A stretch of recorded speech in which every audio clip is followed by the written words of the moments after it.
Mask, sorti en 1994, nous présente Stanley Ipkiss, jeune homme timide et effacé, employé de banque et fan de Tex Avery. Et quand je dis qu'il est effacé, je veux dire qu'il s'écrase devant son patron comme un chasse-fou en boule quand on l'engueule, et qu'il se fait arnaquer comme un puceau sur la rubrique rencontre de Jackie et Michel par des garagistes qui voient en lui un bon gros pigeon. Après s'être fait recaler d'une soirée au Coco Bongo, être tombé en panne de bagnole, avoir cru sauver quelqu'un de la noyade alors qu'il ne s'agissait en fait que d'ordures, Stanley découvre un masque en bois qu'il ramène chez lui, histoire de garder un souvenir mémorable de cette sacrée soirée, hein. Bah ouais, ça serait con d'oublier une telle fiesta. Une fois chez lui, il est comme appelé par ce dernier qu'il finit par enfiler et paf, ça donne pas des chocs à pic, mais The Mask. Concrètement, le masque donne des pouvoirs incroyables, rend immortel et surtout libère la personnalité enfouie de chaque personne qui le porte. Donc pour commencer, Stanley va faire flipper un petit peu sa connasse de logeuse, défoncer des loupards comme ça sans raison, puis se venger des garagistes en leur mettant bien profond un pot d'échappement dans...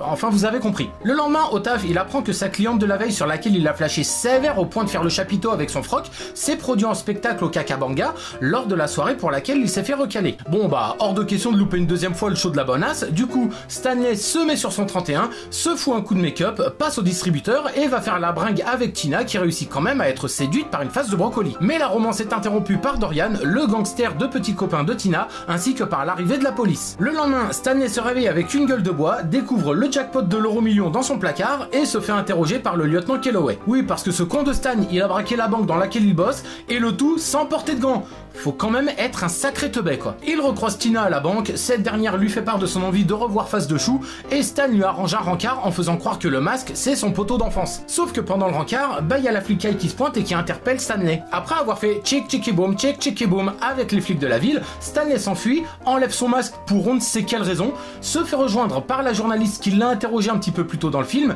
et qui du coup l'aide à s'enfuir avant de le livrer à Dorian contre des espèces sonnantes et trébuchantes. Dorian enfile le masque, livre Stanley à la police, sauf que Milo, le petit toutou à son pépère, eh bah il a suivi Stan jusqu'à la prison et il va délivrer son maître en piquant les clés du keuf. Pendant ce temps, Masque Dorian prévoit de faire sauter le cucubungu à la dynamite et on ne sait pas trop pourquoi, encore une fois. Stanley débarque, récupère le masque, se débarrasse de Dorian et de ses hommes de main, balance le masque à la flotte tout en roulant une grosse pelle à Tina et... fin. Alors, non content d'avoir révélé à la France Jim Carrey et Cameron Diaz, The Mask fut un succès commercial et critique lors de sa sortie, sauf que ce que ne savaient pas la plupart des gens, c'est que le personnage est issu d'une bande dessinée américaine. D'abord sous forme de courts récits publiés à partir de 1987 dans le magazine Dark Horse Presents, puis sous forme de plusieurs mini-séries qui ont d'ailleurs commencé à être éditées en France aux éditions Delirium il y a de cela quelques mois, et je ne conseillerais pas à tout le monde de se jeter dessus, car la BD est très différente du film. Là où ce dernier est cartoonesque et comique, la BD, elle, est davantage violente, voire gore. Il n'y a aucune limite au pouvoir du masque, les effusions de sang sont légion, Stanley devient un véritable psychopathe dès lors qu'il trouve le masque. Cela a d'ailleurs provoqué le mécontentement des fans du personnage de l'époque, ces derniers fâchés de voir un masque violent devenir plus comique. Et en cela, je peux les comprendre, car en effet, le succès du film a engendré un remaniement du personnage,